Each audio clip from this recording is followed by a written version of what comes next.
People have to stand up. I can't do it alone. You can't do it alone, Alex. And we need to get a majority of people, not a majority of people, but it was 5% won the war against the British, a highly motivated group. But I agree, people have got to get angry first.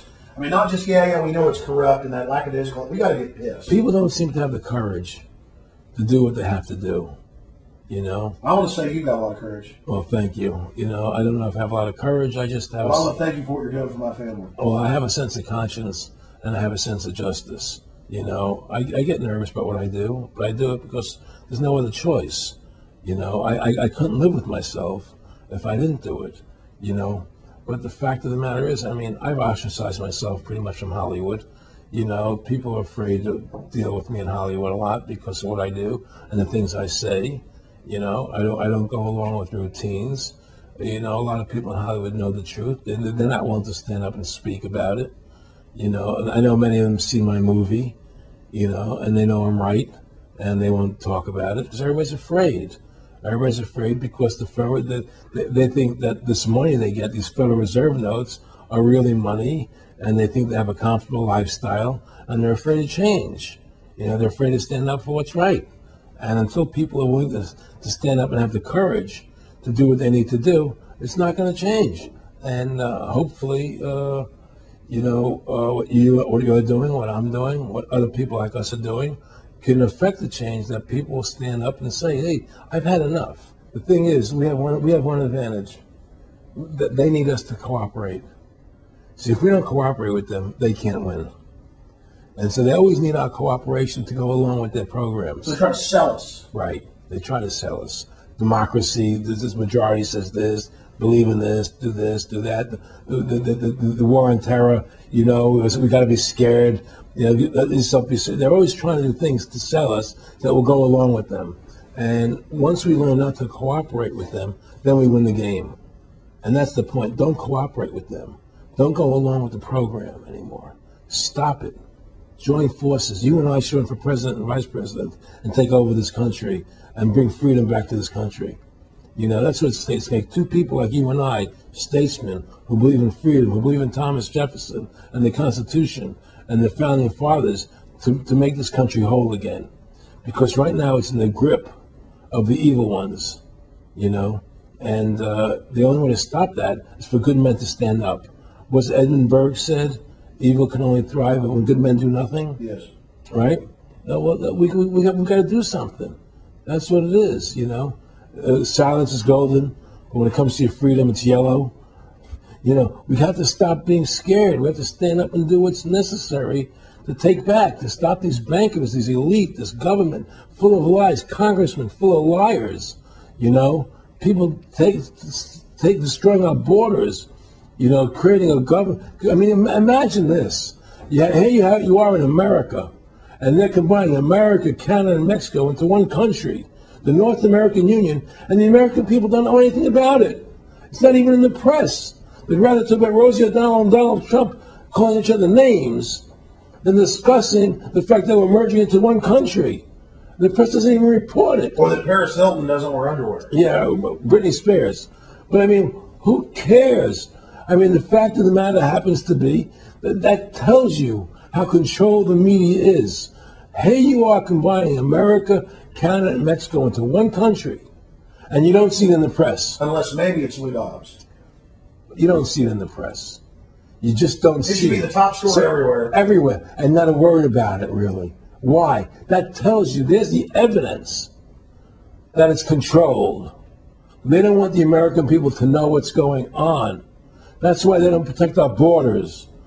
That's why we're losing our Constitution, the very document that secures our freedoms. Well, I think if you analyze the situation, and if you realize that since the Federal Reserve has come into being in 1913, illegally, without a constitutional amendment, by bribing a few senators during Christmas vacation, they turned over the most important power that the American government has, the creation and issuance of money, to a private bank. Through that private bank issuing money, they have destroyed this country. They have destroyed the purchasing power of the money in this country. They've created social programs that are destroying this country. Now, they've taken over our government, but Republicans and Democrats, there's no difference anymore between the two parties. They control both parties. It doesn't matter to them which one wins, because who's ever running for president will be someone they anoint. Okay? Whether it's Hillary Clinton or John McCain running for president next year, they're going to be people that are going to do what they want them to do. And the fact of the matter happens to be that you can't win an election unless you have enough money to win. They make sure who gets the money.